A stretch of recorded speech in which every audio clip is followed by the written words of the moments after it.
Happy Tomlin Tuesday, Steelers Nation. I'm your host, Jack Sperry, and you are watching the Steelers Talk live show. And obviously, guys, it's Green Bay Packers week, Sunday Night Football, coming off a tough loss versus the Cincinnati Bengals. But it's so great to be back live with you guys here this week as we look forward to hopefully a big week for this football team. Aaron Rodgers and, all these different things, playing his former team, trying to beat the team that got rid of him and replaced him with the quarterback that he's going to be playing here this week in Jordan Love. There's a lot of storylines to get into here, man. We got a lot of stuff to talk about on today's show. First up, the latest Steelers news and rumors. Mike Tomlin took the podium today, had some very interesting things to say that I have some takes on. Then we'll get into some players on the Pittsburgh Steelers roster. I got 6 of them that I think should be playing more than what they currently are at this point in time. Most of them are on defense. Then we get into my updated Steelers wide receiver targets, all right? I've got 3 different tiers of wide receivers and how good of wide receiver the Steelers could potentially go out and get in a trade. The NFL trade deadline is just 2 weeks away from today, all right? So we are really getting close to crunch time if the Steelers want to add another wide receiver before the trade deadline this year. So I have my updated wide receiver targets list coming up later in the show, so make sure you guys don't go anywhere. But I want to see where the real one's at. Let me know down there in the comment section. Spam those me's in the chat. We've got almost 100 people watching live already, so spam those me's down there in the comment section, and I will give you guys a shout out here to kick off today's show. We got Jacob, we got Czar Craig, we got Preston, we got Glenn, we got John McKee, we got my lovely fiance Cassie Voth. Everyone say hi to Cassie for me. We got Lee, we got Mindy, we got Xavier, we've got Eugene Payne, we got Glenn, we've got Justin Yankuski, Steeler Gang, Eugene Payne, Ruthless Bumpkin, CJ Ross, we got Xavier Lewis, we've got Mindy, we've got CJ Ross, Mindy, Michael, Todd, Preston, we've got Paul, we got Craig, we got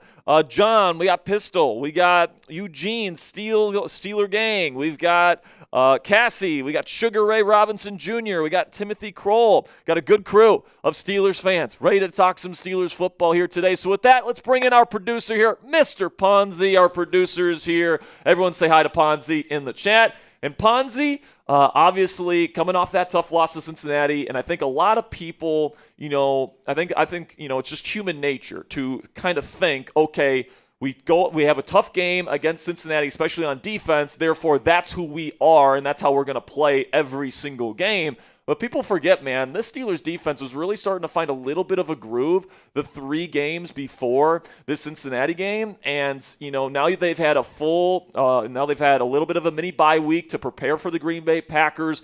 Aaron Rodgers and this team are going to be highly motivated to get A-Rod a victory over the team that threw him away at the end of his career. And I think they're going to have a shot to win here. What do you think? What percent chance do you give the Steelers winning this week? If we're asking right now, I think it's probably a toss-up, to be perfectly honest with you. I think it's probably about a 50% chance. But on the opposite side, I think the Packers have a 50% chance of winning as well. I just think that, the short week really did screw over the Steelers. And I feel like, in years past, there's never been a good short week team. But coming off the little mini bye here, Tomlin has a pretty good record.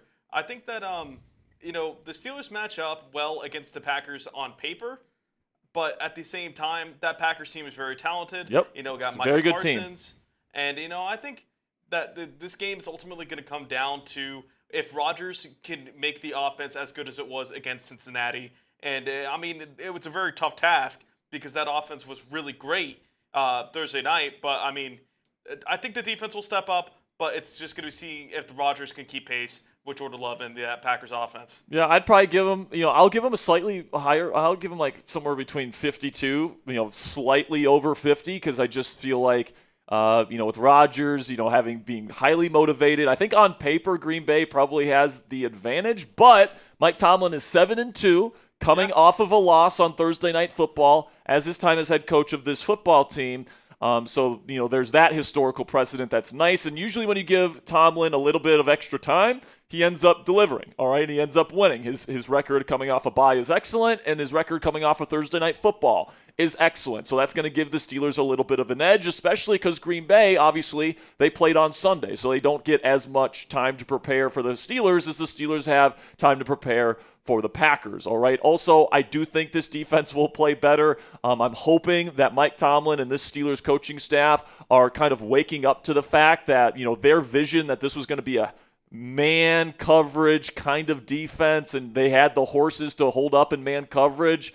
I think they're starting to realize that that's just not the case. If Darius Slay and Jalen Ramsey were in their primes, okay, maybe, but I think those guys are better suited in zone kind of defenses where they can keep their eyes on the quarterback, play instinctually, because man coverage is really all about, it's about change of direction. It's about, obviously, technique. It's about, being athletically gifted enough to stick with the guy that you are guarding. And right now, Jalen Ramsey and Darius Slay at this point in their careers just aren't that, in my opinion. So I think they are that very, very smart. They are smart players, which is why, I think that this defense can be fixed if they kind of, make some adjustments here. They give them some more help, like right now when they play man coverage, Ponzi, a lot of it, I'd say probably about 75% of their man calls are what's called man free, where you've got a deep safety in the post and then everybody's one-on-one on an island. All right, but what I would do is I would put an intermediate middle zone defender in there via cover one robber or cover one hole, and you have that intermediate zone defender being able to poach anything that comes across over the middle, because the Steelers, especially those crossers, and the Steelers are just getting absolutely toasted over the middle of the field because teams know they're going to run man free, and they also know Jalen Ramsey and Darius Slay in particular are really struggling to stick to their men in man coverage. So we'll see what the adjustments the Steelers make in the weeks to come. It certainly seems like Mike Tomlin has acknowledged that this is an issue. It's just a matter of, are they actually going to make those adjustments?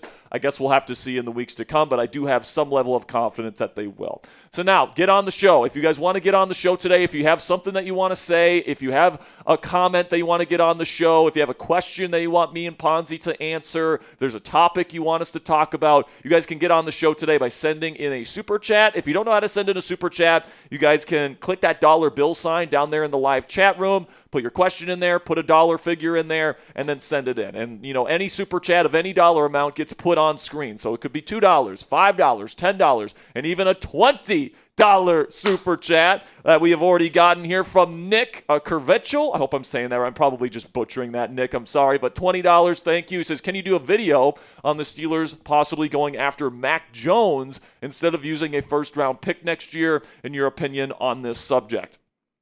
I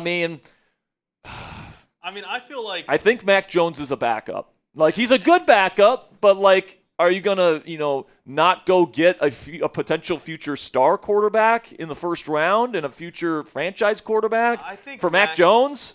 I don't know, man. I think Mac Jones is. Listen, man. Kyle Shanahan has a superpower, which is to make a lot of quarterbacks look serviceable in his offense. I mean, Brian Hoyer, Matt Schaub, Jimmy Garoppolo made a fucking Super Bowl with him. Nick Mullins looked pretty decent in San Francisco all those years, right? And Brock Purdy, I think Brock's a legitimate starter, but he made him look like an MVP for multiple seasons, okay? So, Mac Jones, we've seen what he looks like in offenses outside of San Francisco, and it's not that great. And, honestly, the Steelers' offense is not all that similar. They're technically still in the Shanahan family, but they don't run a lot of the motions and a lot of the crosser stuff over the middle of the field that the 49ers run. So unless they implemented that by getting Mac Jones, it's possible that they could do that. But, I think probably the plan, and this has been the plan in motion for a while now, is that, because the draft is being held in Pittsburgh, Aaron Rodgers is getting older, all these different things, the plan is to take a quarterback in the first round of the draft next year. And listen, you don't just take one to take one, okay? You got to love somebody, but if there's somebody that they love, they're going to try and go get that guy, all right? So, and there might be multiple guys in this class that they really like. And I think this is an underrated class at this point, which is crazy, Ponzi, because going into the year, there's so many overrated prospects. But I think there's a lot of people and a lot of quarterbacks in this class that are actually underrated at this point. All right, guys like Dante Moore and Ty Simpson and Fernando Mendoza. These guys have been, risers this year. okay? And then, there's Mayalava from USC. Then there's, John Mateer, that could be a first-round pick. Lenore Sellers, if he comes out, could still be a first-round pick. Garrett Nussmeier, if he turns it around in the second half of the year, he could still be a first-round pick. There's a lot of different possibilities at this point in the college football season, and I will have to, adjust, and we'll have to make something happen and come up with a plan next offseason based on which prospects come out, how good did they look, what are the Steelers' grades on those players. But I think the plan right now, Nick, is in fact to take a quarterback in the first round. Hope that answered your question. Really good question there from Nick. $2 from Bernard. Says, have you seen Aaron Rodgers' Cal highlights? I have. He holds the grainy they are. Holds the football like right up here, which is actually more like this. It's like way up here. It's just whoever taught him to just go loosey goosey right by the belt. Give it. Like a really that guy did not get paid enough. That guy made Aaron Rodgers a lot of money. CJ Ross with a 2 says, what happened to Cooperstein? Well, Coop is still here, but Coop's got other projects here at Chat Sports, and he's helping out with our Dolphins channel now, and he's doing a couple different things. And Ponzi's been doing a fantastic job for us. He's our dedicated producer here on Steelers Talk. Coop had some other stuff on his plate, so he couldn't be a dedicated producer here, but Ponzi can, and I think Ponzi's done a fantastic job. So Coop is still here, but we love Ponzi, and he's been doing a fantastic job, and we're certainly looking forward to building this channel together over the next several weeks and months. All right, so this week on our live schedule, okay? Thursday we'll be live, normal time, 5 p.m. Eastern. We might go live at 6 p.m. Like we did today. But then Sunday we'll be live over an hour before we kick things off on Sunday Night Football. About an hour and 20 minutes of pregame coverage, followed by live play-by-play and instant reaction and analysis to the game. And then we got extensive post-game coverage as well for Sunday Night Football this week, guys. So that is our live schedule. Make sure you do not miss a live show this week. And I'm not going to make you guys wait any longer, man. We got a lot to talk about today. Very extensive segments today. News and rumors coming up first, followed by players on the Steelers roster that I think should play more. And then we've got my updated Steelers wide receiver trade targets list, okay? So all that's coming up here over the next hour or so. So grab a drink, sit down, relax, and enjoy some Steelers content. And without further ado, let's get into our first segment of the day, the latest news and rumors surrounding the Pittsburgh Steelers.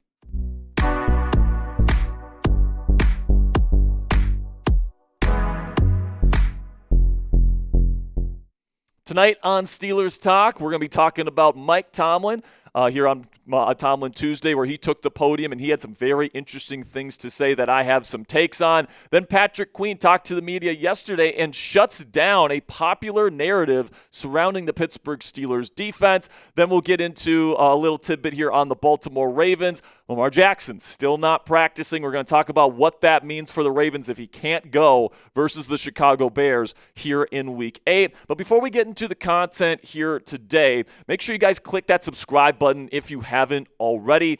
We provide you guys free and informative Steelers content on this channel every single day. There's a reason why we have over 100,000 subscribers, and we are the only Steelers news program on YouTube to do so. All right, so we are, we've done a fantastic job over these last few years building this community. So if you guys want to join us here for in-depth Steelers coverage every single day for free, click that subscribe button right now. So it was another week and another Tomlin Tuesday here. Mike Tomlin took the podium in preparation for the Steelers' Week 8 Sunday Night Football matchup versus the Green Bay Packers. First, he gave some injury updates, and the one that we were kind of expecting, but now it's certainly trending in the right direction, is that Calvin Austin III is probably going to be back this week, guys. Tomlin said that he is quote-unquote optimistic about Austin's chances of playing. Austin said yesterday that he feels good and that he's hoping he's going to be able to go on Sunday, but Tomlin did say that the quality of his participation in practice this week will determine whether or not he's going to be able to go versus Green Bay on Sunday night. He also mentioned guys like Malik Harrison and Corey Trice Jr.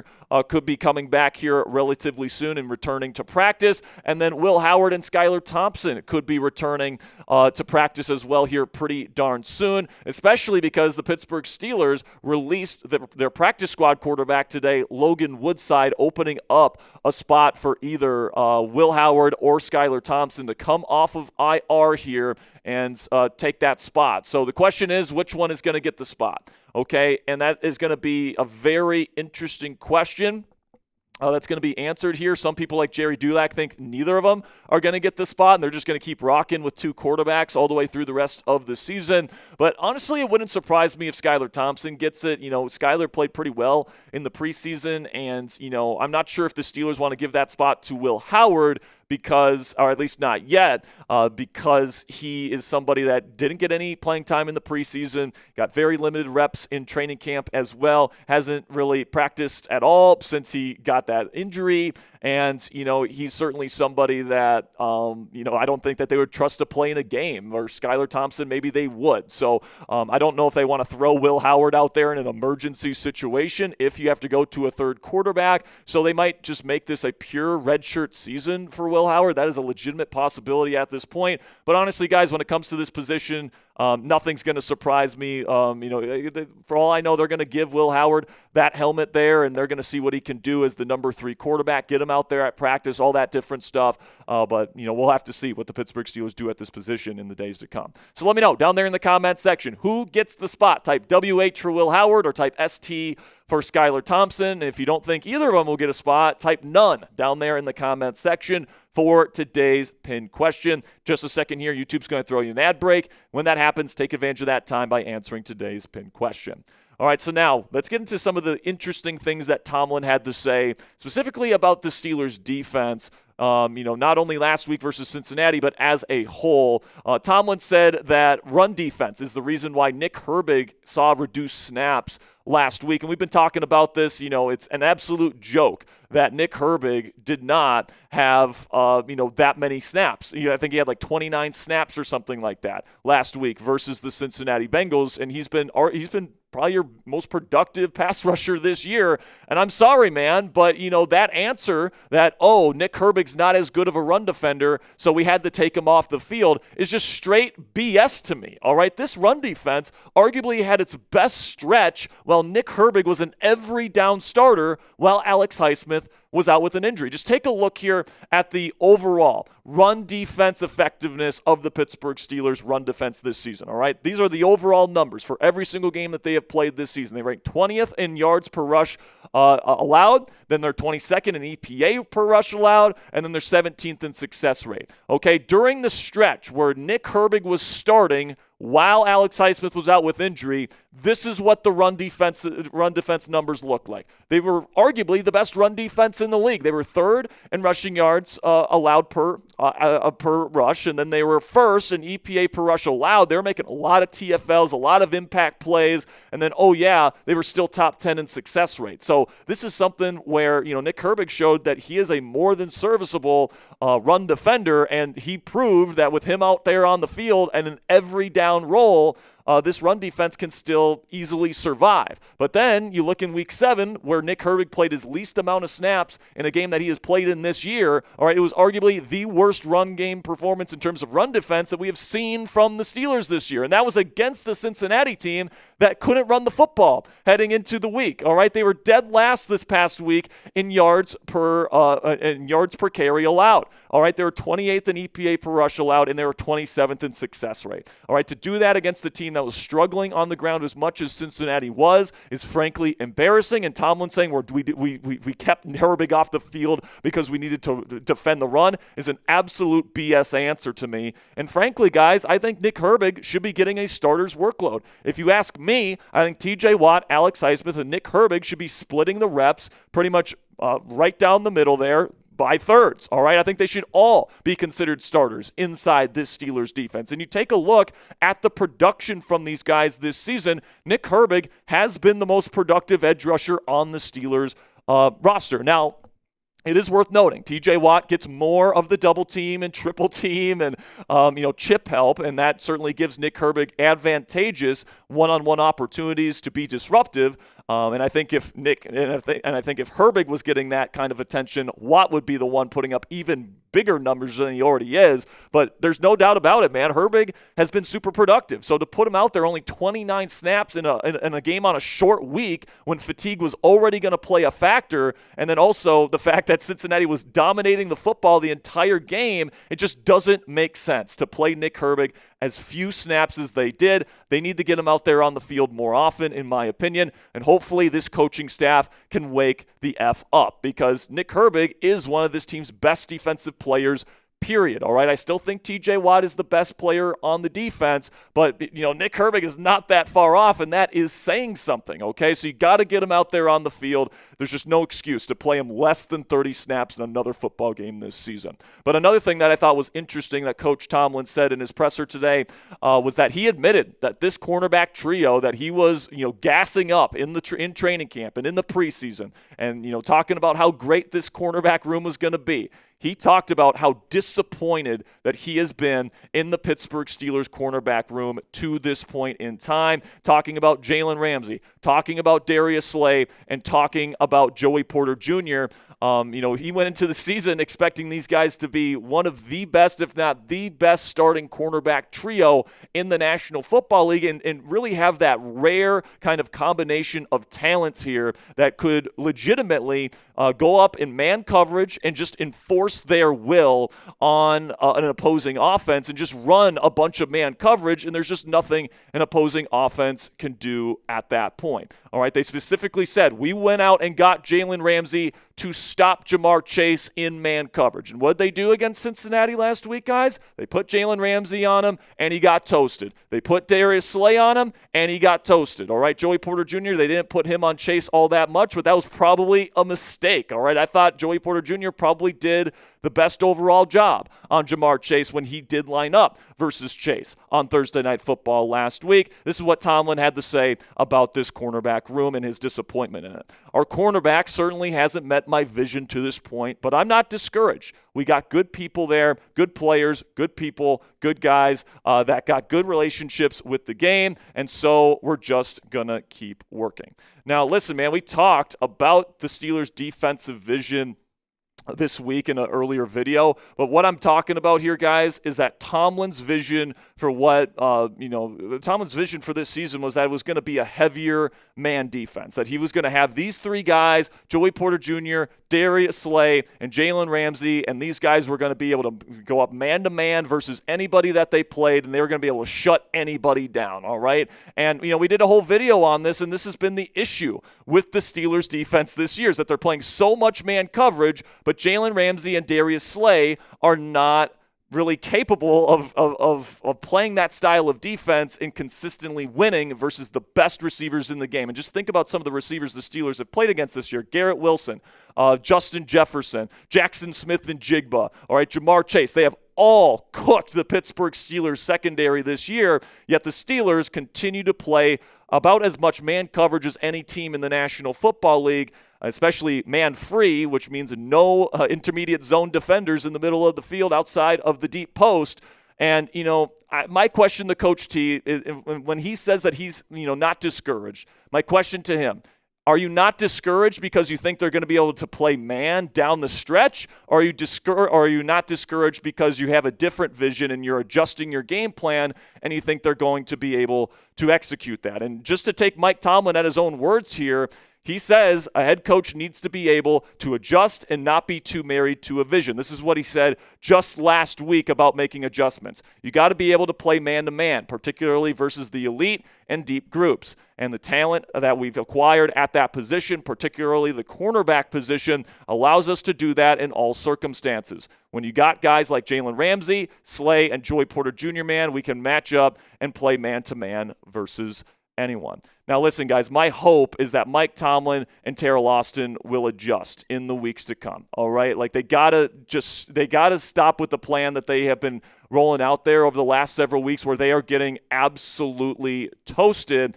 And to Mike Tomlin's point here, he needs to be adaptive and change some things up with the defensive scheme in the weeks to come. This is what he said a couple weeks ago about being adaptive. If you're inflexible from a planning perspective in that way, you're not adaptable enough to be what you need to be. I'm never too married to a vision. So hopefully Mike Tomlin sees that this vision that he had about this man coverage style of defense is just not working out, and he makes a change. And yes, I do think Mike Tomlin and Terrell Austin have it in them to make adjustments. I know that that's not a popular thing to say in Steelers Nation right now, but they have made adjustments not only in the past, but they have made them this season. They went from, in the first couple of weeks, playing a lot of base personnel, a lot of 5-down fronts, to now they're playing a lot of nickel and 4-down fronts. That was a big adjustment that landed some positive results after they made it. And then also on offense, they made a major shift where they started the season with a lot of 12 personnel with just Pat Freiermuth and Jonnu Smith.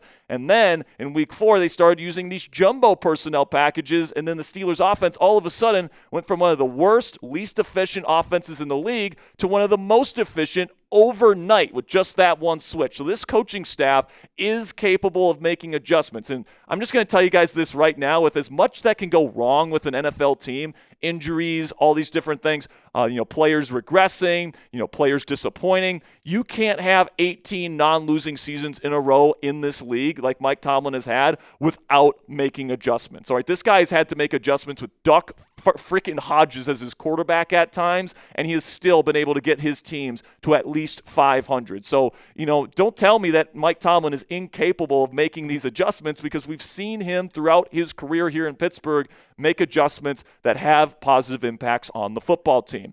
Now they just need to make those adjustments, all right? And we've already seen this team make some of those adjustments this year, going from 5-down fronts predominantly to 4-down fronts, which was a positive impact. And then also those jumbo personnel packages have done wonders for the offense. Now they got to make some adjustments to the defensive philosophy. Less man coverage, and when you do play man coverage, give your cornerbacks more help, okay? You don't just put them out on islands, okay? So that's my prescription for what the Steelers need to do. And coming up here on Steelers Talk, going to be breaking down Patrick Queen, who debunked a popular Steelers defensive narrative yesterday in his media availability. But before we get into the rest of today's edition of Steelers News and Rumors, let's have a word from our sponsor today at Omaha Steaks. Omaha Steaks is the official sponsor of tailgating this football season. From legendary burgers to mouthwatering steaks, deli-style franks, and so much more, you'll elevate your next game day get-together with America's original butcher. And now with this exclusive offer, you can get $35 off at omahasteaks.com with promo code Steelers at checkout. Terms apply. See site for details. Omaha Steaks has been America's original butcher since 1917. Every steak is perfectly aged to maximize tenderness and hand-cut by master butchers in America's heartland. Grass-fed, grain-finished beef has more marbling for exceptional flavor and is the choice of steakhouses and professional chefs around the world. Omaha Steaks offers unrivaled quality and variety, and every bite is backed by their 100% guarantee. They also carry mouth-watering burgers, chicken, pork, and seafood, plus delectable desserts. Guys, Cassie and I have Omaha Steaks just about every single day. Now, I won't say every day, but we do it mostly on Mondays, and then when we watch Golden Bachelor on Wednesdays, we usually have another steak, and we'll usually have another one on the weekend. But the reason why we love using Omaha Steaks is because you can get your steaks in bulk. They're all premium cuts of meat, and you get them at phenomenal prices. So make game day delicious with the official sponsor of tailgating with our friends at Omaha Steaks today. Visit omahasteaks.com and get $35 off with promo code Steelers at checkout. That's omahasteaks.com and promo code Steelers at checkout. Terms do apply. See site for details. A big shout out to Omaha Steaks for sponsoring today's edition of Steelers Talk. Now, there's a narrative out there on Steelers Twitter and all these different places that the Pittsburgh Steelers defense is quote-unquote too predictable, and that's the reason why the Steelers defense is struggling. Okay, and I think to some degree there is a level of truth to that. I think teams certainly know what the Steelers like to do as a defense, all those different things. And, this narrative was really put on, steroids after Jamar Chase, after the win versus the Pittsburgh Steelers last Thursday, said this to the media, quote, "The Steelers defense did exactly what we was expecting and hoping they would do," unquote. So people saw that quote and, their, preconceived notion that, the Steelers defense is super predictable, and Jamar Chase just confirmed it. However, that wasn't exactly the entire quote, okay? And a lot of people thought that what he meant by the predictability was that it was a lot of spot drop zone coverage and they knew exactly what they were in, so they knew how to attack zone. But no, Jamar Chase literally says in the quote here, and we'll show you guys the full quote, he literally says, man coverage. We knew they were going to put Joey on T and put Jalen on me, and we knew they were ready for it. We were going to take advantage of those opportunities. So this is what I've been saying all week, all right? This is what I've been saying about what Chase said after that Thursday night football game, where people are in my replies on Twitter saying, this is what Jamar Chase said. I'm like, yeah, he's talking about the fact that the Steelers played a ton of man coverage, and they knew that they were going to do that, and they had a plan to attack it, and boy, did they ever. I mean, Jamar Chase absolutely destroyed Jalen Ramsey and Darius Slay in the man coverage looks that they had throughout the football game. And, I think that the issue with the Pittsburgh Steelers defense isn't necessarily predictability. It's more of a disconnect between the plan that the Steelers coaching staff draws up versus what the personnel is actually capable of doing, all right? So a couple of things I want to point to here. We'll look at what Patrick Queen had to say when he was asked about Jamar Chase's comments. This is what he had to say. They know what a lot of people in the NFL run, and some defense are doing better than what we're doing. People on our offense knew what the Bengals defense was running. So I think it's a thing in the NFL. Certain coaches got certain ways they call a game. Offenses may know that, but at the end of the day, we get paid to play. And then not only did Patrick Queen, a current Pittsburgh Steelers player, say this, but also a former Steelers player in Trey Essex said this morning on X. By the way, give Trey a follow on X.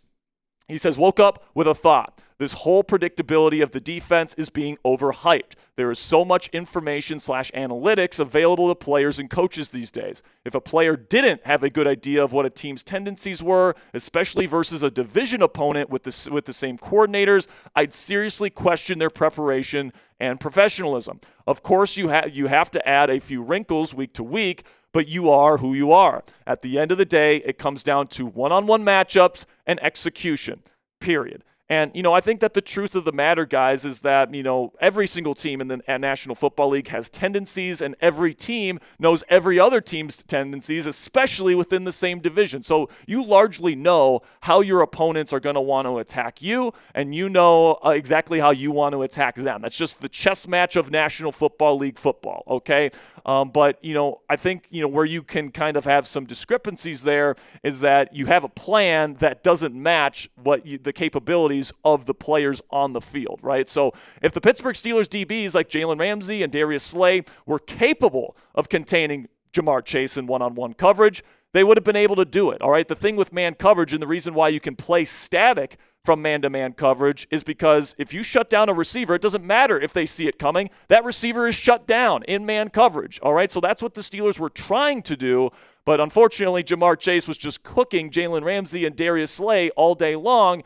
And, I think a very legitimate criticism of the Pittsburgh Steelers is that they didn't adjust, all right? And I would say my two biggest criticisms of the game plan versus Jamar Chase and the Cincinnati Bengals last week on defense was, number one, they went into it with a bad game plan thinking that Jalen Ramsey and Darius Slay could lock up maybe the best receiver in football in one-on-one coverage. And then the second thing that they did wrong is they didn't adjust. They only double-teamed Chase twice the entire game. All right, once it was clear that Ramsey and Slay weren't going to get the job done in man-to-man coverage, and Flacco was picking apart your zones, the only answer at that point was to double-team Chase constantly and force somebody else to beat you. But the Steelers didn't do that. They had a little bit too much confidence in Jalen Ramsey and Darius Slay, and next time when they play the Bengals in a couple of weeks here, I hope they have a better game plan to stop number one. Now, before I go here, guys, for today's show, I do have one more item that I want to discuss, and it affects the AFC North race this year. Lamar Jackson, who was originally reported to be somebody that's able to come back this week from his hamstring injury, Of course, the Ravens are coming off their bye week. He's still not practicing with that hamstring injury. And this week is a really big week for Baltimore, right? Because they're sitting at 1-5, and they're going up against a team in the Chicago Bears that has won 4 straight games, all right? And I believe they're on the road this week as well. So this is not a gimme game for Baltimore. Even with Lamar Jackson, that defense has been absolutely atrocious all season long, and Ben Johnson knows how to call a game offensively. So, this is a game where Lamar Jackson, you feel really he needs to play this game, or else Baltimore's going to go to 1-6. And if that's the case, and they go to that 1-6 start to the season, guys, there's very little room for Baltimore to breathe, okay? They're going to have to go the rest of the way just losing maybe one more game if they want to, A, win the division, or B, make the playoffs as a wild card team, because usually you need to have double-digit wins in the AFC to be able to make the playoffs. So one more loss means you're 1-6, and you can only afford one more loss the rest of the season. And if you want any hope of winning the division, you're going to have to beat the Pittsburgh Steelers not once, but twice. All right, so this could be a massive, massive week. We're going to be definitely, keeping tabs on Lamar Jackson and his status as the week goes on, because that game could be absolutely huge for the Pittsburgh Steelers' chances of winning the AFC North championship this year. So predict it for me down there in the comments section. Will the Ravens make the playoffs this year? Simply give me a yes or a no down there in the comments section. I believe they're favored in every single game for a while now, so it's certainly possible that they could turn around their season at this point. But certainly the path is getting narrow in Baltimore. So give me a yes or a no down there in the comments section, and that'll be it for today's edition of Steelers News and Rumors. Make sure you click that subscribe button if you haven't already, and until next time, here we go, Steelers. All right, first segment in the books, Mr. Ponzi.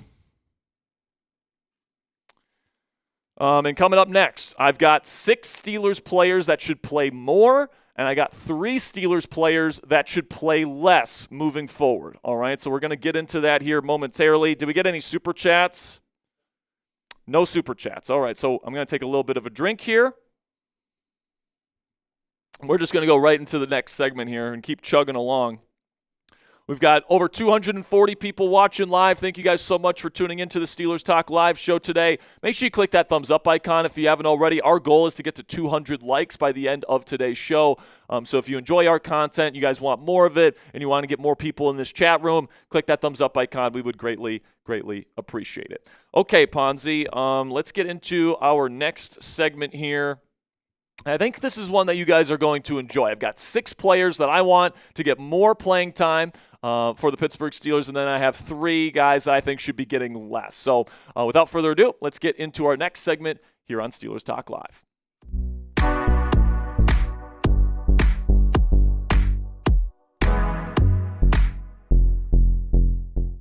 Welcome into Steelers Talk. I'm your host, Jack Sperry. On today's show, I have 6 Steelers players currently on the Steelers roster that I think should be getting more playing time in the weeks to come. And then I also have 3 Steelers players that are getting a lot of playing time right now that I think should be getting less than what they're currently getting in this Steelers roster. So before we get into the rest of today's show, and before we get into our content today, make sure you give me a follow on X if you haven't already for more Steelers content every single day. I put out a bunch of different stuff on there, film analysis, my notes after every single game as well. I kind of put out a lot of my takes that I put on this show out on X before I actually put out a video. So if you guys want to kind of know my instant reaction to certain Steelers news items, all that different stuff, film analysis, you can follow me at Jack_Sperry. I'm so close to 5,000 followers on X, guys. Help me get there right now by giving me a follow. I would greatly appreciate it. So first up here, I want to actually start with the guys that I want to play less, all right? Because once we go into the guys that I want to play more, it's kind of self-evident which guys I want to play less, all right? So we'll start with Chuck Clark, who is really the team's starting free safety right now. And I can't explain it, all right? Clark is an older guy that's lost a step athletically, and he was always better as a strong safety than as a free safety. But even in recent years, he hasn't been as good playing strong as free.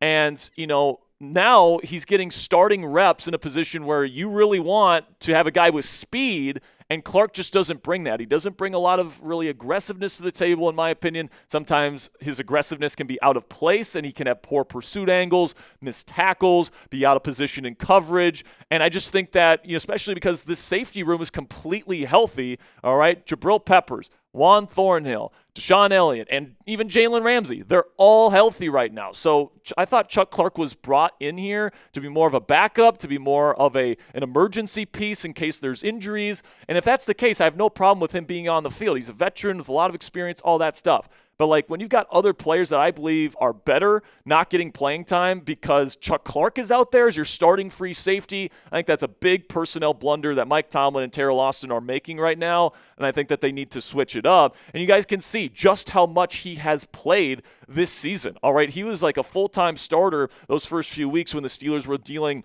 with some injuries. But even last week versus Cincinnati, when everybody was healthy in the secondary, he had 46 snaps. That is a full-blown starter workload in this defense. All right, and is it a coincidence that the Steelers' best defensive performance of the year, Week 6 versus Cleveland, he was a healthy scratch? I mean, how does he go from being a healthy scratch in Week 6 all the way to starting at free safety over Juan Thornhill and Jabril Peppers the next week? That just doesn't make a whole lot of sense to me, guys. And I think moving forward, I wouldn't mind if he continues to be healthy, be a healthy scratch, and he doesn't get a helmet.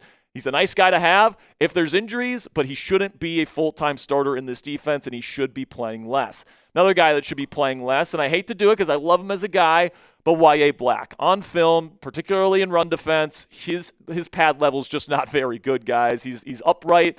He can be pushed off his spot. He's out of position too often. And, I'm not saying throw him in the garbage, never play him or anything like that, and don't have a plan for his development. I still think Y.A. Black has the functional strength and the potential to be even a starting level player on this defensive line someday. I really do believe in the physical skill set with this young man. But right now, the technical skill set is just not there consistently enough, especially in run defense, for me to feel confident with him getting as many snaps as he's getting, because he's getting like 20-plus snaps a game on the defensive line. And for me, that's just a bit too much for somebody that, from a technique perspective, is just not getting the job done. Then the final guy that I would play less in this defense, and all these players are defensive guys, by the way, is Darius Slay.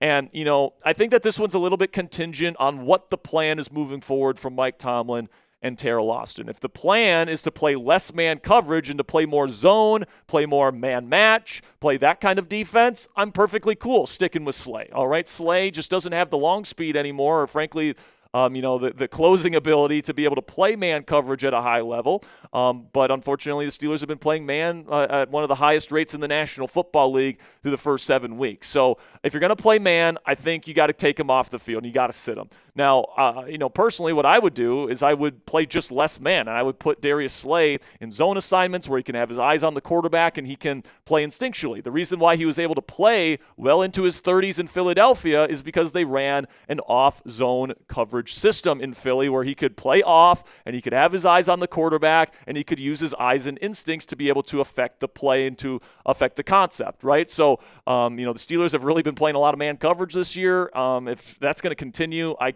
don't think Darius Slay should be a starter. He just doesn't have the athletic tools at his disposal anymore at 34 years old to be able to be an effective man corner. So let me know what you guys think down there in the comments section. If you had to bench a Steelers starter right now, who is it?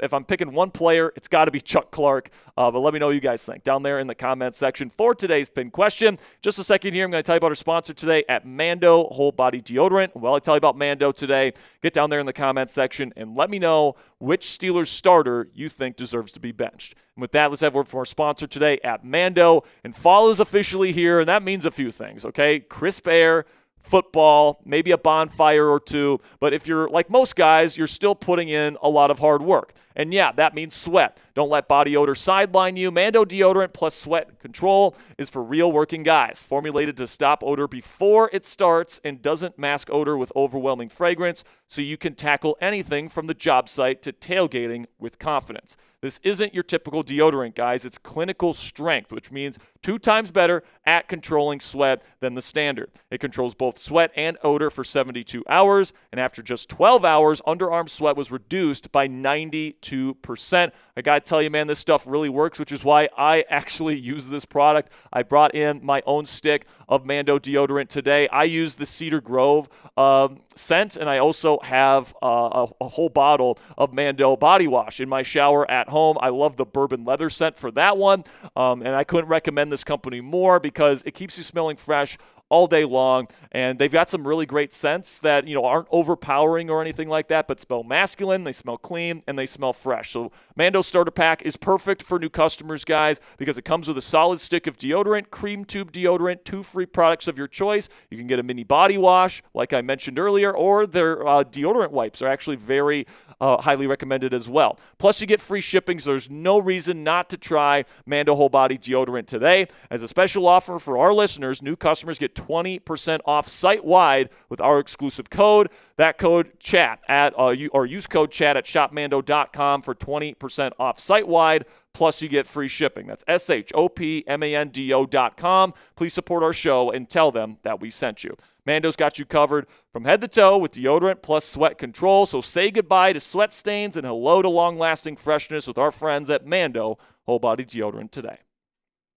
So the guys that I would play more, and you know, this list has to start with Nick Herbig, because Herbig has been a revelation this year for the Pittsburgh Steelers. All right, he has been this team's most productive edge rusher on the team, and he's barely getting any playing time. All right, he's getting like 29 snaps a game versus the Cincinnati Bengals. Well, he got 29 snaps in the game against the Bengals, and you know, for somebody that's putting up the production that he is putting up, that's just unacceptable to me. And the reason why that's unacceptable, in particular for the game that they were playing, was because it was a game being played on a short week. So, you know, fatigue was already going to be playing a factor in this football game. But also, Cincinnati controlled the football for large portions of this game, and your defense was on the field for long portions of the game. So it makes even more sense to rotate in Nick Herbig, but they didn't do it. And Tomlin's excuse this week was that Herbig is worse in run defense, all right? And, you know, he's not good in run defense, and they were trying to stop the run,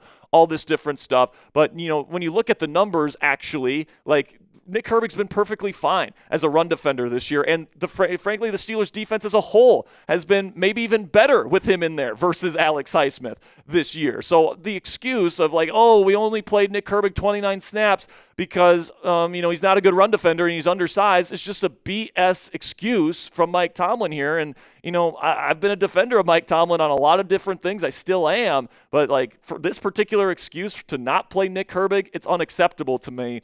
And you know, my take on the situation is that Pittsburgh should have a 3-way split at edge rusher. They should not have 2 starting edge rushers and a rotational guy. They should have 3 starting edge rushers, and they should be attempting to give these guys as close to a 3-way split as you possibly can. The benefits of that is that you get Nick Herbig's production on the field just as much as Highsmith or Watt, but also all 3 guys can keep their legs fresh throughout the course of games and throughout the course of the season. All right, it's going to make this Steelers pass rush even more dangerous, and you know, there's just no reason at this point to not adopt this strategy. I understand you spent as much money as you did on Watt and all that different stuff, but like, you know, I think it's about creating the best possible product on the field as you can. I think the best way to do that is to have a 3-way split and essentially have 3 starting edge rushers in this defense. So give me a true or false down there in the comments section. Nick Herbig is Pittsburgh's best edge rusher. Give me a T if you think that's true,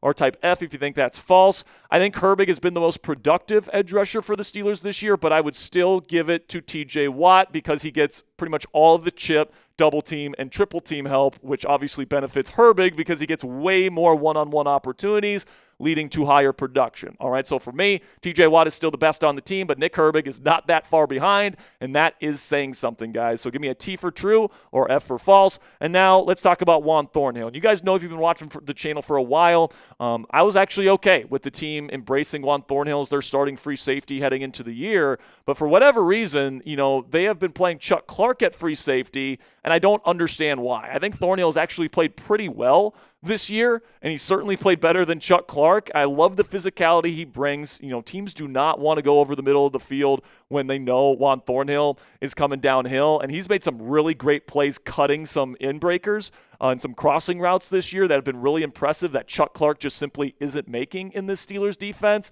I like his instincts. I like his aggressiveness. I love his hard-hitting mentality. I love, that kind of juice that he brings to this defense. And for me, he's got to be the full-time starting free safety. And then I would like to see this team at least rotate in Jabril Peppers. All right. Right now, they're just not really playing him at all on defense. And, he plays that first week versus his former team in the New England Patriots, has a PFF grade, by the way, of over 90, forces a fumble, all that great stuff. He played phenomenally with 43 snaps, a full starter's workload, and since then he's only played 10 defensive snaps, and he's gone 0 for 2 of those games, the Viking game and the Cincinnati game. For me, Jabril Peppers is too big of a talent. He's too good of a tackler. He's too instinctual. He brings too much to the table to just, delegate him to a special teams piece, all right? Like, this isn't Miles Killebrew we're talking about here, who's like a true special teams ace. Peppers brings a lot of special teams upside, that's for damn sure, but I feel like we're wasting, some of his talents as a defensive player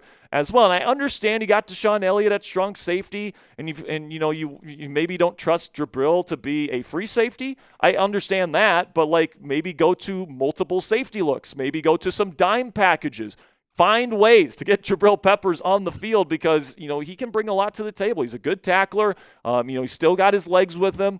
He's a smart player that's been around the block. I just feel like you're wasting a guy like this by placing him on the bench, especially in favor of a guy like Chuck Clark. But then you get to Brandon Echols. I mentioned earlier, if they want to keep playing their man coverage style of defense in the weeks to come, I think Slay should be benched, and the guy that I think should replace him in that scenario would be Brandon Echols. And Echols has been a really good pickup for really cheap for the Steelers in free agency. He's honestly been one of their better moves in free agency, maybe outside of Aaron Rodgers in terms of a true free agency signing this year. Echols has been really good. He's played in the slot really well. He's played outside more than serviceably. He's got the highest PFF grade out of any corner on this team right now, and that includes Jalen Ramsey.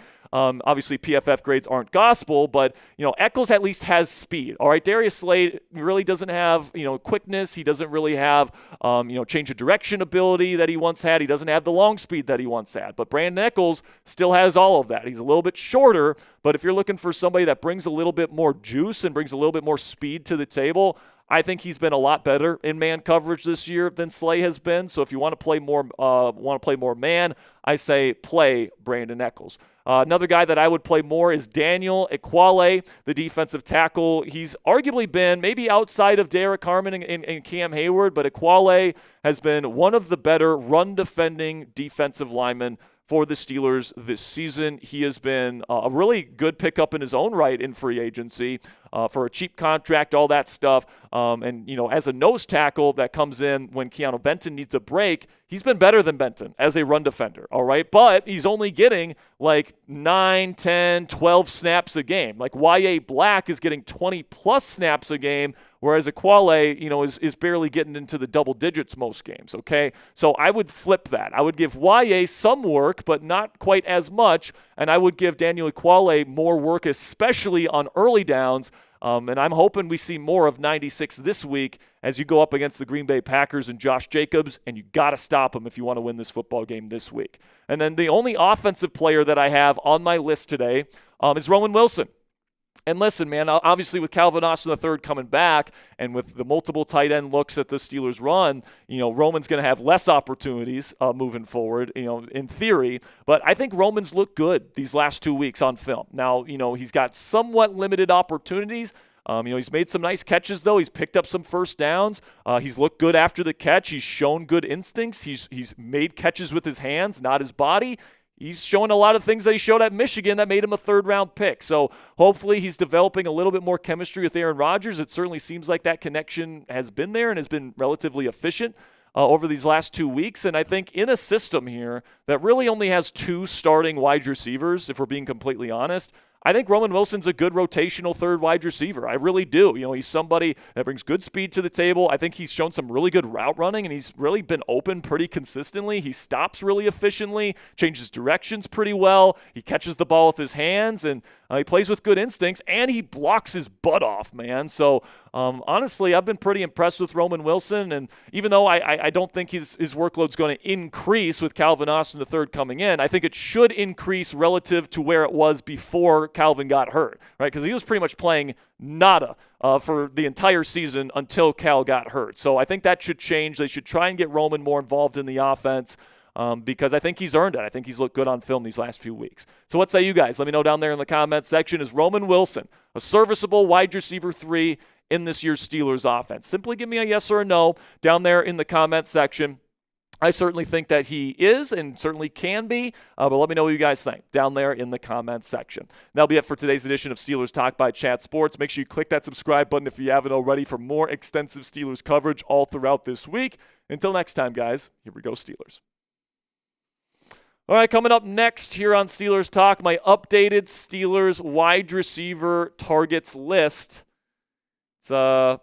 It's gonna get spicy here, man. Like, this is a very extensive list that I have put together today. 3 different tiers of guys that I think the Steelers could go out and get. I have price tags on the people in my first tier today, so we got a lot to talk about today on that final segment. But if you guys have a question that you want to put up on the show, feel free to donate to the channel via Super Chat. We put up every single Super Chat on screen. We still got 227 people watching the show live around the world. So if you guys want to, get your question up on screen, you guys can donate any dollar amount. We'll make sure to answer the question or address the comment, all that great stuff. And now that I'm hydrated, let's get into our next segment here to not make you guys wait any longer. We're going to get into our final segment. Then if we have some questions via Super Chat, we'll answer those questions at the end of the show. And we'll keep going until those Super Chats run dry. And then we'll get out of here, and you guys can enjoy your Tuesday evening. Okay, let's get into it right now. Our final segment on this week's Tomlin Tuesday edition of Steelers Talk Live, my updated wide receiver targets list for your Pittsburgh Steelers.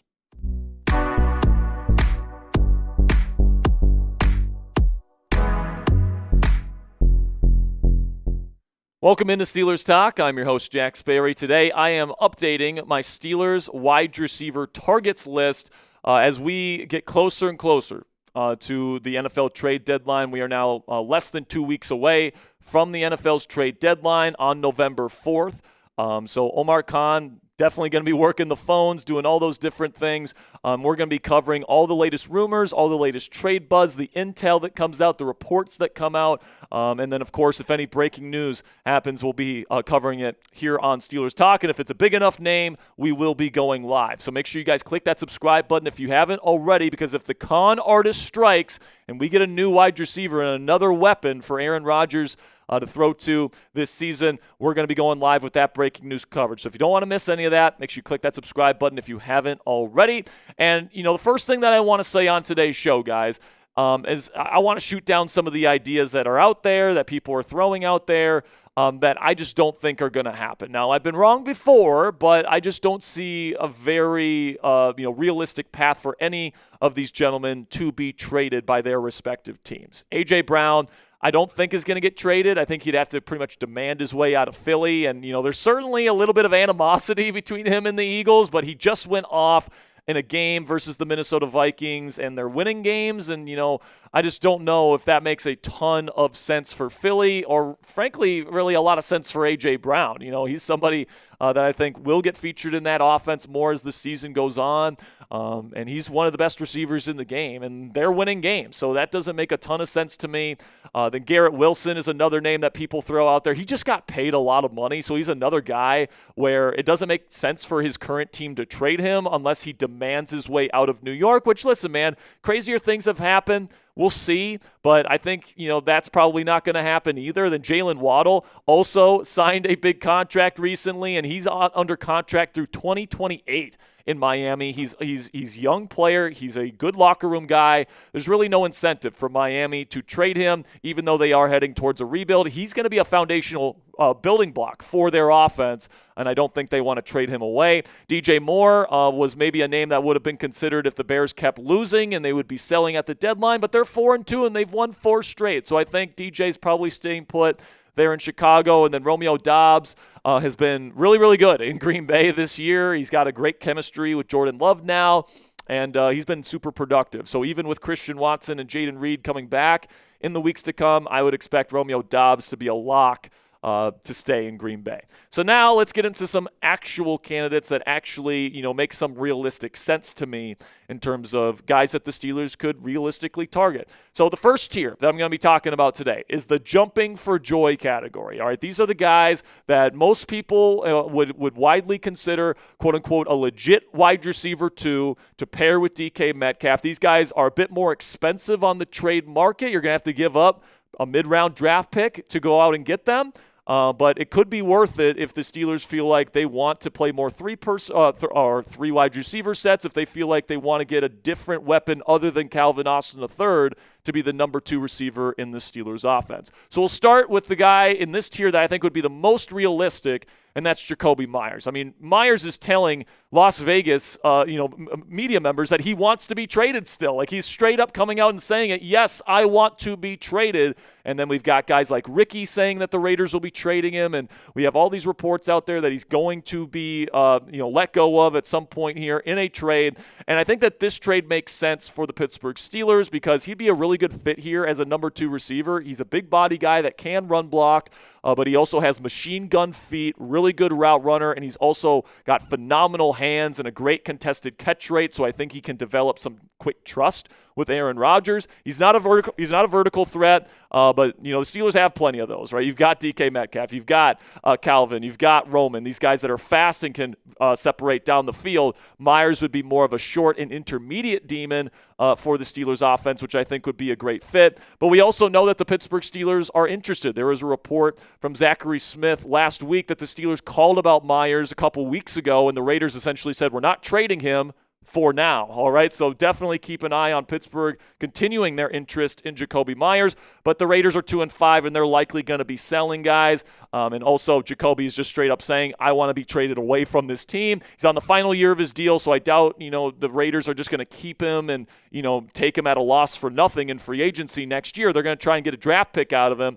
And, like I said, he had that trade request in the preseason, and he's telling Las Vegas media that he wants out still. So this certainly seems like the one receiver for sure that's going to get traded.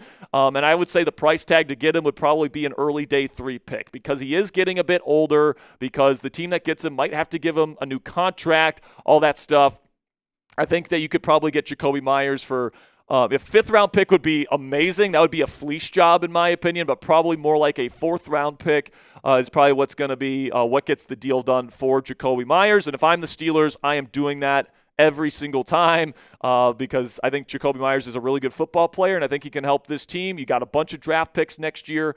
You might as well use one of those to go and get somebody that can help you win this year with Aaron Rodgers. Then Chris Olave is another name that's thrown out there quite a bit. It's another guy that our favorite People's Insider Ricky has said will be traded before the trade deadline. Now, there's some reports out there that the Saints are trying to get an extension done with him. Olave himself has said he wants to be a Saint for life, so it's not like Myers who's trying to get his way out of his current situation. But this one also does make some sense, guys, because Chris Olave is a premier route runner, and to put a premier route runner, one of the best in the league, on the opposite side of DK Metcalf would be a very complimentary pair of skill sets that the Steelers could have for the next several years, all right? If you trade for Olave, you're giving him that new contract that he's looking for, and you'd be locking in DK Metcalf and Chris Olave as your number 1 and number 2 receiver duo for the foreseeable future. We also know that Pittsburgh has expressed interest in Chris Olave in the past. They've called to inquire about Olave's services in the past that has been well reported. And, of course, the Saints are going to be selling. They're sitting at 1-6.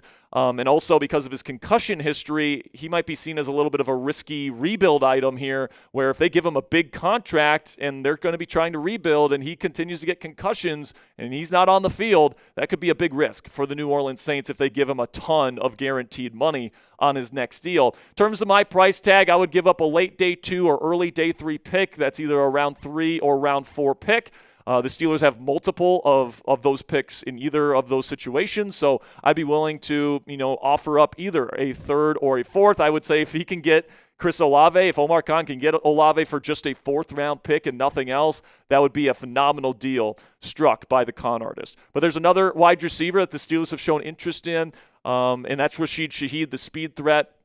And, the need for speed Shaheed is really, really fast. And, he's great as a punt return guy as well. He's a true deep threat and one of the best deep threats in the National Football League.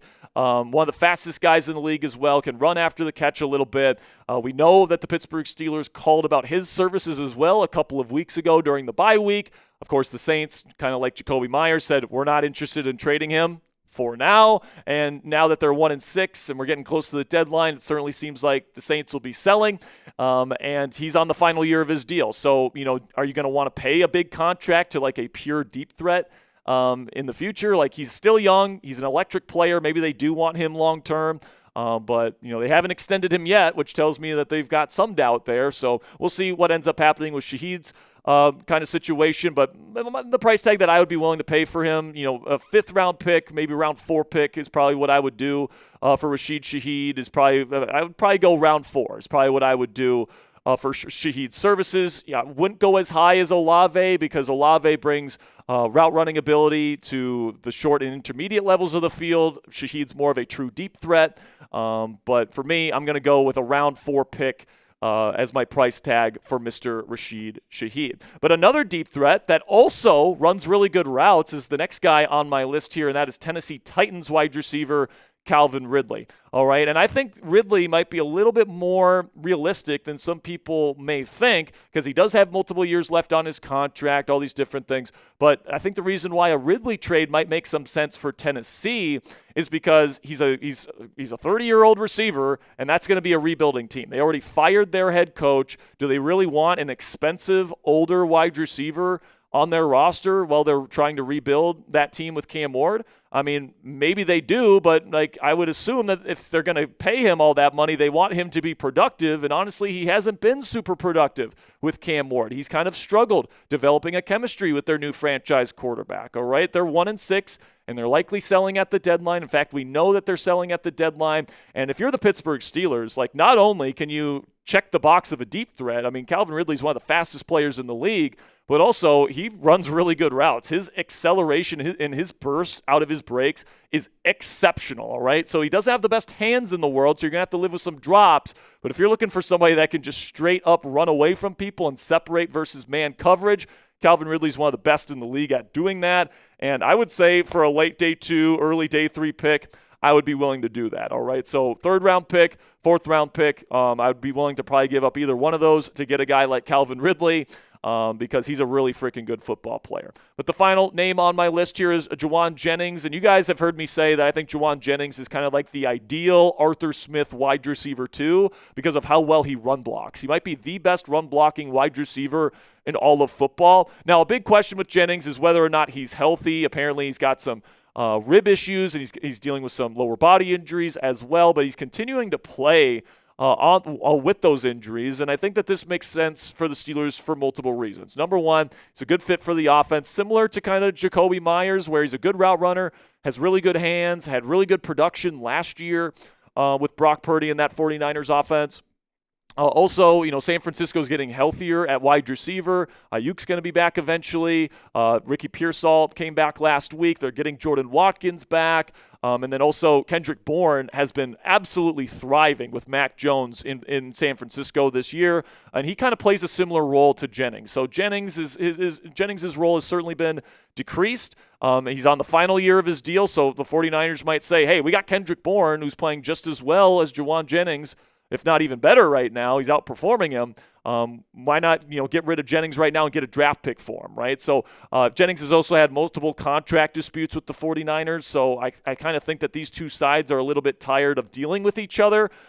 So I think that you could probably get him for a 5th-round pick. And I think to get a guy like Jennings, who's a good route runner, really good hands, and as good of a run blocker as he is, for just a 5th-round pick, like you're spending the same amount on this guy as you paid last year for Mike Williams. All right, if that ends up being the case, I think that's a really good deal for Omar Khan and the Steelers. But obviously, the big question with him right now is whether or not he's healthy.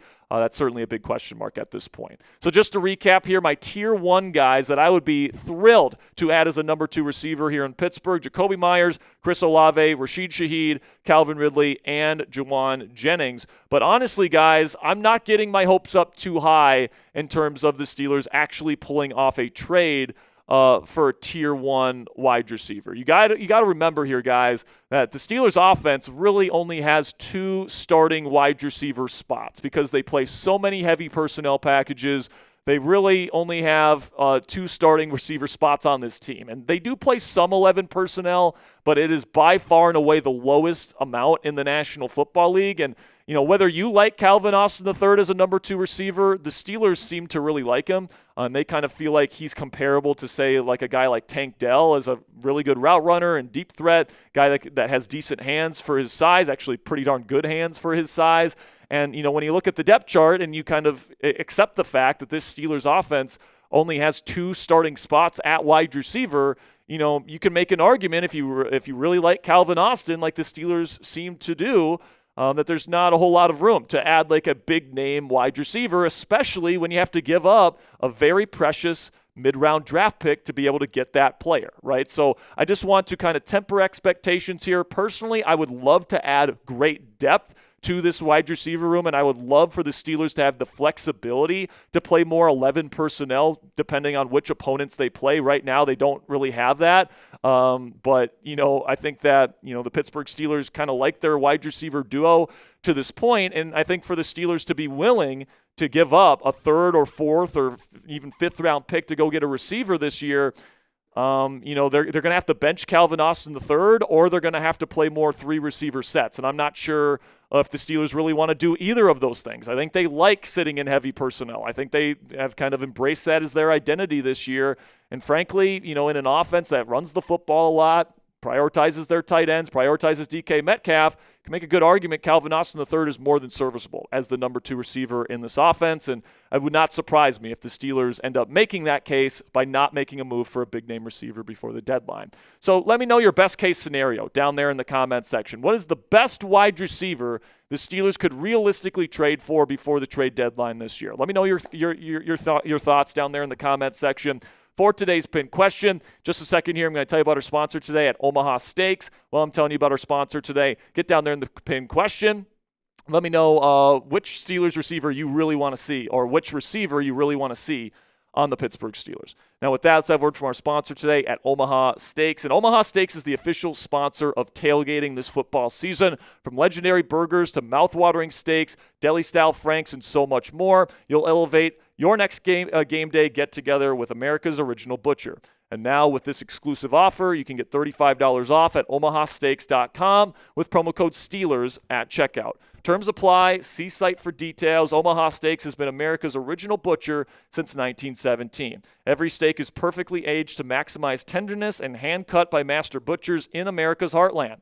Grass-fed, grain-finished beef has more marbling for exceptional flavor and is the choice of steakhouses and professional chefs around the world. Omaha Steaks offers unrivaled quality and variety, and every bite is backed by their 100% guarantee. They also carry mouth-watering burgers, chicken, pork, and seafood, plus delectable desserts. So whatever you're craving, Omaha Steaks probably has it. And guys, I absolutely love Omaha Steaks because Cassie and I love to have steak. All right, but if you know anything about steak, it can be pretty expensive. But with Omaha Steaks, you can really buy in bulk so you can get more bang for your buck. And if you're somebody that has steak a lot, I can't recommend Omaha Steaks enough. They give you premium quality steak at great prices, and I couldn't recommend this company anymore, guys. Make game day delicious with the official sponsor of tailgating with our friends at Omaha Steaks. Today, visit omahasteaks.com and get $35 off with promo code STEELERS at checkout. That's omahasteaks.com and promo code STEELERS at checkout. Terms apply. See site for details. A big shout out to Omaha Steaks for sponsoring today's edition of Steelers Talk. So my second tier that we got for our wide receiver targets today are solid pickups. These are guys that, are maybe, borderline number 2 receivers, could be high-end number 3 guys, but they're not super expensive, but they could be contributors for the Pittsburgh Steelers this season. So we can take a look at my list here. I got Christian Kirk from the Houston Texans. All right, the Texans are struggling right now. Hollywood Brown and Tyquan Thornton with Rashee Rice and all these different guys coming back for Kansas City. Xavier Worthy's back now. There might be an odd man out in Kansas City for the right price. I think Hollywood and Tyquan are the 2 guys they might think about letting go of. And then Adonai Mitchell from Indianapolis. He seems to be in the doghouse with the Colts at this point in time. Could they potentially look to let go of him? And then Dontavian Wicks for the Green Bay Packers. I think Romeo Doubs is safe, but you get Christian Watson and Jaden Reed back soon. You still have Savion Williams. Dontavian Wicks might be the odd man out there in Green Bay, especially after they took Matthew Golden in the first round this past year. So, the guy on this list, though, guys, that I would say give a particularly close eye on is Christian Kirk. Now, Kirk's dealing with a hamstring injury currently, but we still have a couple of weeks before the trade deadline. And the reason why this would make sense for the Pittsburgh Steelers is because he's a good veteran slot separator. He can still separate versus man coverage, and he's still got that quickness with him and that route running acumen. Plus, he's got pretty decent hands. Plus, Pittsburgh, we know, according to reporting from Adam Schefter, that the Steelers were interested in trading for Christian Kirk last year before the trade deadline, before he had that injury with the Jacksonville Jaguars. The Texans could certainly be selling after their 2-4 start to the season. It might actually depend on if they can win or lose this next week, whether or not they'll be selling or not. And then Kirk signed a 1-year deal, and the Houston Texans have a lot of young talent. They have Jaden Higgins. They got Jalen Noel. They got a lot of guys in that wide receiver room that they really like, not to mention Tank Dell, who will be back for them, next season at least. So, I think that this is one that could make some sense if the Texans are selling. Get a draft pick out of Christian Kirk. Absolutely. And my price tag for him that I'd be willing to pay is a late round pick. Like, I'd be willing to give up a 6th round pick for Christian Kirk. He's older. He's not a dynamic threat or anything like that, but he could help this team win football games as a, he would compete with Calvin as the number 2 receiver here in Pittsburgh. But honestly, I think Calvin would beat him out. I think Calvin's slightly better than Christian Kirk is at this point, and he would be your number 3 designated slot receiver. Okay, so I think that would be a good fit for Pittsburgh, and it wouldn't be too high of a price tag. This is certainly one that I would say keep your eye on in the weeks to come. So make sure you guys click that thumbs up icon if you haven't already. If you are enjoying today's edition of Steelers Talk, we put in a lot of research to put these videos together, guys, and to give you guys the best damn Steelers coverage money can buy, 100% free on this channel every single day. So if you appreciate us, we would appreciate it if you click that thumbs up icon right now. And then the final tier that we're going to talk about today is veteran depth. Okay, and this is kind of the category here where the Steelers are just looking for somebody that, can be a rotational piece and can be a starter if there's an injury to one of, the starting players like DK Metcalf or Calvin Austin III. Because we saw what happened when Calvin Austin III went out. Scotty Miller really didn't do anything, and I thought Roman Wilson, did good things with the opportunities he was given, but obviously he wasn't given that many opportunities, right? So if there's an injury to one of your 2 starting receivers, it makes sense that the Steelers might want to go out and get somebody that they would trust as a wide receiver 3 rotational option right now, but could step into that wide receiver 2 role if there's an injury to one of their starting wide receivers. So, it costs nothing to acquire these guys pretty much. It'd be like a late round pick swap or 7th round pick in a trade, or they're just free agents. Plus it provides veteran depth without taking Calvin Austin III's starting job away from him, all right? And the reason why I think Pittsburgh may prefer this tier, even though Steelers fans definitely would not, is number 1, they can hold on to their higher draft assets in the 2026 NFL draft. We know that this Steelers front office is being very precious with their draft picks. And then number 2, they feel good about their starting wide receiver duo and tight ends. Because as we talked about before, guys, they like DK Metcalf. They like Calvin Austin III. And then, they play a lot of 12 and 13 personnel more than any other offense in the National Football League, okay? So these are the guys that I would say are in my 3rd tier. Guys that I wouldn't be super jazzed about, but I would kind of understand why they brought him in. Marquez Valdes-Scantling still has really good speed, has experience with Rodgers. He's a Super Bowl champion. He's also dealing with a little bit of an injury thing right now in his calf, but I'm kind of questioning just how legit that is. But, I digress. MVS would be someone that Aaron Rodgers would certainly want to add to this team.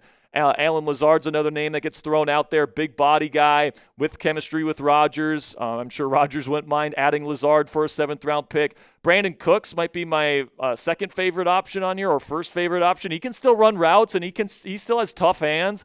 He's no longer a vertical threat, and he's not a yak threat anymore, but he's got quick feet, can run routes, and he can catch tough catches still. Tyler Lockett, I'm not really that interested in him, but I put him on here just because it's a bigger name that's available now.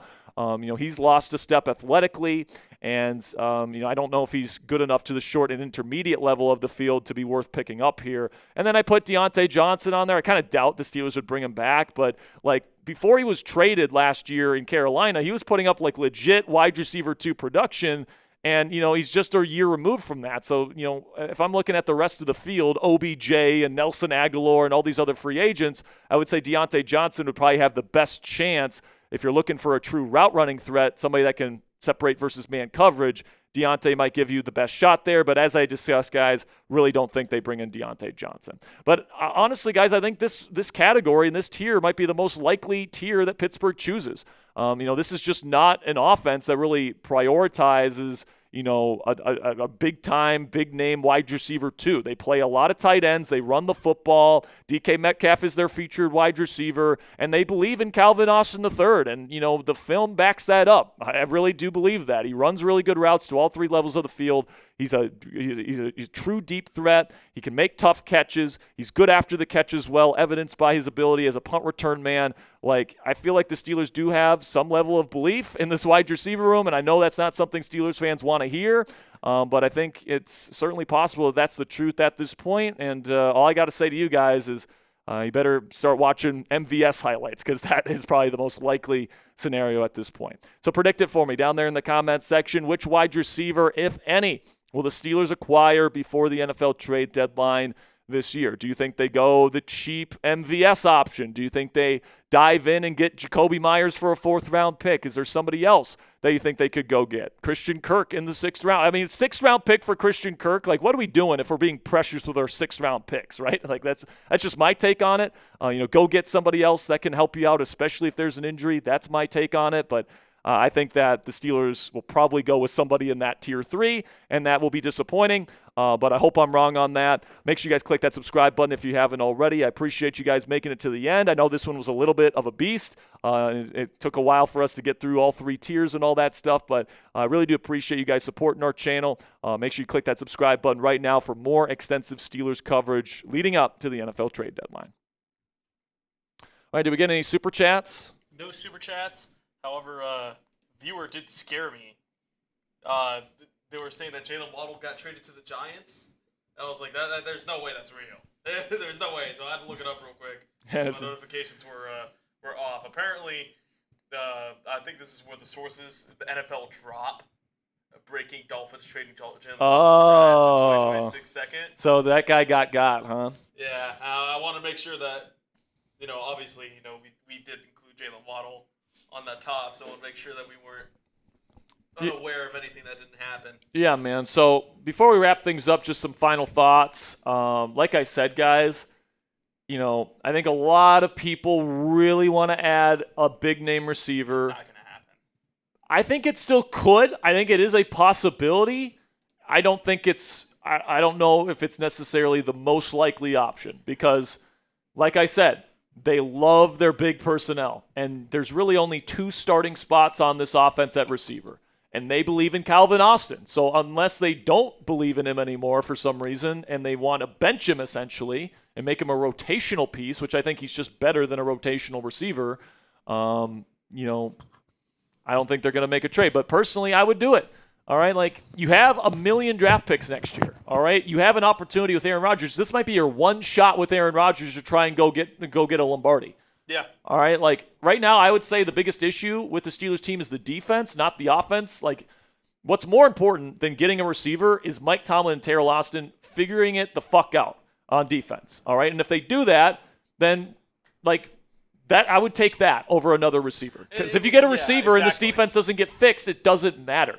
right? So, like, it'd be nice to score a bajillion points, but if your defense can't stop a fly, then, I mean, it doesn't matter how good your offense is.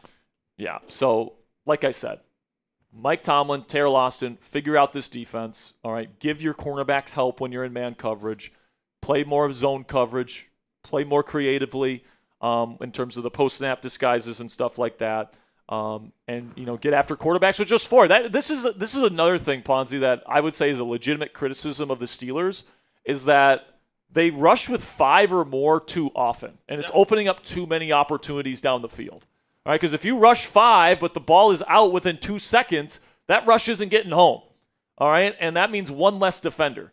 This is the highest paid defensive line in the game. You're telling me that this group with TJ Watt and Alex Highsmith and Nick Herbig and a first-round pick and Derek Harmon and an all-pro and Cam Hayward and the guys they have on here, you can't get home with just 4? I don't know. Like you can. I feel like put more guys in coverage so that the quarterback will hold the ball longer. And when they hold the ball longer, that's going to open up opportunities for everybody else on the defensive line. I just sometimes, man, like I feel like the criticisms a lot of people have about the Steelers defense are just like kind of like talking pointy, kind of like generalized things that football kind of fans just say. But like there are real concrete issues with the way that the Steelers are deploying their defensive personnel right now. They're playing Chuck Clark too much. They're not playing Nick Herbig enough. They're playing way too much man coverage in terms of, island coverage, all right? Man free. So you're putting Darius Slay one-on-one versus Jackson Smith and Jigba and Garrett Wilson and Jamar Chase, and, we're sitting there holding our dick surprised that they're cooking us.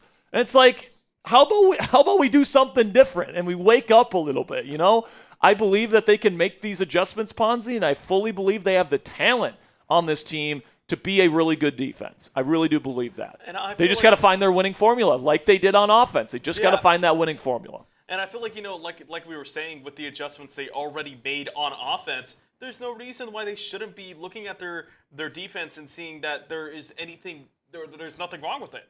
I mean, I feel like, rushing 5 is fine every now and then. Yeah. You shouldn't be rushing 5 consistently. And then we saw it, last Thursday. Jamar Chase ran a lot of quick in routes or slants. Getting their receivers in space exposed the Steelers defense. And I mean, it's like, it's one of those things where, crossers, in-breaking routes have been the Steelers' crux this season. Yep. And you know what helps out there? Having a robber, having someone who's going to get the hole, make sure that those crossers don't get open. I mean, it's just, I feel like these are simple adjustments. I mean, like I said, or like one of those things where if we're noticing this, then obviously other offensive coordinators are. Well, and we know that because they're deploying their schemes to attack the middle of the field when they see that man coverage look. Because they know they're going to get 5 rushers. The middle of the field's going to be wide ass open, and they throw it there. And that it's just killing the Steelers defense, man. The earlier they figure out that man-free blitz is not going to work with Darius Slay and, frankly, Jalen Ramsey. Ramsey's had his fair share of losses in man. He's better than Slay is, but, like, Ramsey's a zone corner. Ramsey is a zone corner. Darius Slay is a zone corner. Mike Tomlin and Terrell Austin brought in 2 guys known for playing zone to play a man system. And, frankly, Tomlin, one of his biggest bugaboos is bringing in older corners and them just failing. All right? Cam Sutton last year. Patrick Peterson a couple of years back. All right? Dante Jackson, miscast here in Pittsburgh. They played a lot of man last year. Dante Jackson is not a man corner. All right? We're seeing it in Los Angeles. He's in an off-zone system there with Jesse Minter. He's one of the best corners in football this year. So, like, it's trying to put square pegs in round holes. Consistently. And it's like, you got to make an adjustment. They made the correct adjustment on offense, going to the jumbo personnel packages.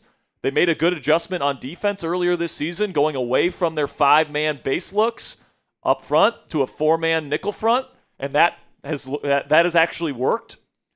But they got to continue to put the pieces to the puzzle together, all right? And, if they do put those pieces together, guys, it's going to be beautiful. This offense is going to be humming. This defense is going to be humming. And hopefully by the time we're in January, we're getting both of these units playing very good football. And listen, man, if you're getting hot in January, that's when you want to get hot. All right, that's all that matters, is that you have a ticket to the dance and that you're capable of beating playoff teams when you get to the playoffs. The Steelers, they get to the playoffs, but they're not capable of being playoff teams. That's been the story of the Steelers the last several years, that they're just not capable of beating good playoff teams when they get to the playoffs. And I feel like, I'd much rather see this Steelers team than this team that was more adjacent to how we saw them last year, where we knew that team could probably fall off at any second.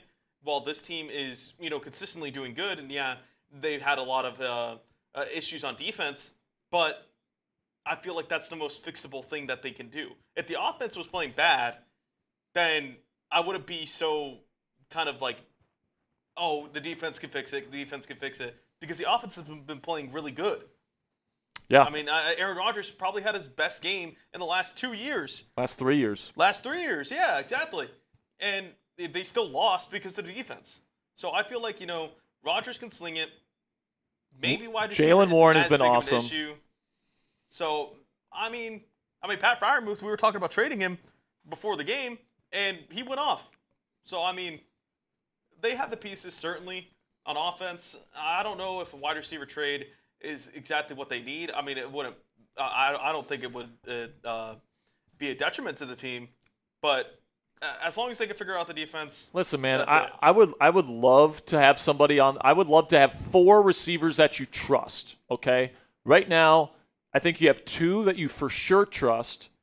You have 1 in Roman Wilson that they're kind of getting there with, and then they have Skoranek, who's a blocker, so he's not really a part of that equation to me. And then you got Scotty, who I think has 1 target this season. It was on a screen. Yeah. So, they clearly don't trust Scotty to come in if one of these guys gets hurt. They got Isaiah Hodgins on practice squad, but, if they felt better about him, they would have elevated him while Calvin was out.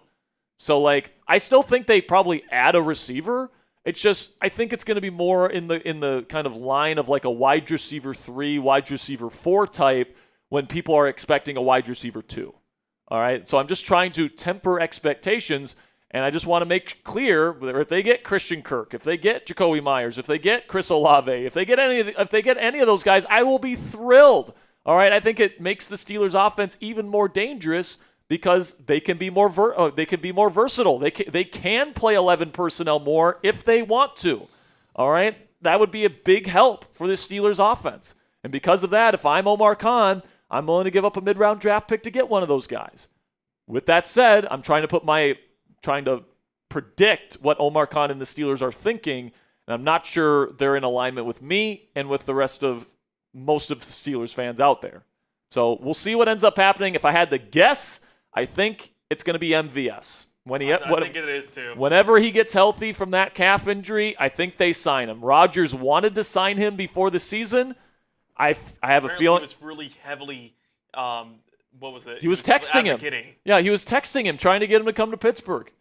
So unless they want to get a bigger fish now that it's closer to the trade deadline, which is possible. The guy that they wanted before the season, MVS, is available. So that just seems like the guy that they're going to go get to me. Yeah. And either that or a Christian Kirk. And if Calvin gets injured, you can put MVS out there as somebody that's a deep threat, somebody that has chemistry with Rodgers, and then you can have Roman Wilson in there to be the smaller receiver when you want to do that kind of stuff. It could be manageable with MVS if you have Calvin Austin get injured, right? And then if DK gets hurt, MVS brings size, so he can bring that true X receiver kind of stuff. So it's just the puzzle piece fits so well for what the Steelers are probably looking for. You don't have to give up a draft pick to get him. He's still really fast. He has chemistry with Rodgers, so he doesn't have to build that up. He's a Super Bowl champion.